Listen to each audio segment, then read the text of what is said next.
মহাকাশে শোনা গেল ফেরেশতাদের শব্দ। নিজেদের অজান্তেই নাসা আবিষ্কার করলো আসমানে থাকা ফেরেশতাদের জিকিরের ধ্বনি।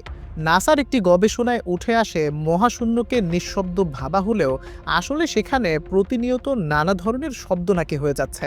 গবেষকরা সেই শব্দ শুনে বলেছেন যেন বিলিয়ন বিলিয়ন মানুষ একসঙ্গে কোনো গান গাইছেন। রেকর্ড করা সেই শব্দ ছিল অনেকটা এমন।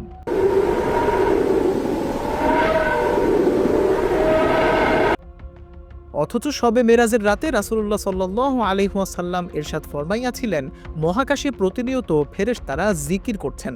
তবে কি এবার রেকর্ড করা হলো সেই ফেরেশতাদের জিকিরের ধ্বনি?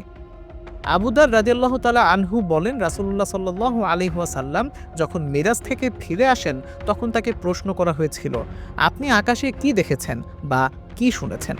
উত্তরে রাসূল আকরাম সাল্লাল্লাহু আলাইহি ওয়াসাল্লাম বলেছিলেন, আমি যা দেখেছি তোমরা তা দেখো না, আমি যা শুনেছি তোমরা তা শোনো না।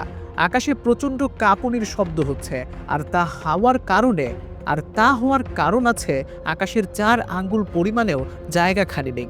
সবখানেই ফেরেশতারা সিজদায় আছেন আর আল্লাহর জিকির করছেন।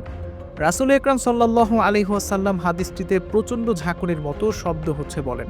আগে ধারণা করা হতো মহাকাশ যেহেতু একটি বায়ুশূন্য স্থান তাই সেখানে শব্দ হওয়া সম্ভবই না। কিন্তু মহাকাশ গবেষণা কেন্দ্র নাসার একাধিক গবেষণায় বর্তমান সময়ে এটা প্রমাণিত যে মহাকাশের শব্দ হচ্ছে। আল মাহমুদ, দৈনিক দিগন্ত, ঢাকা।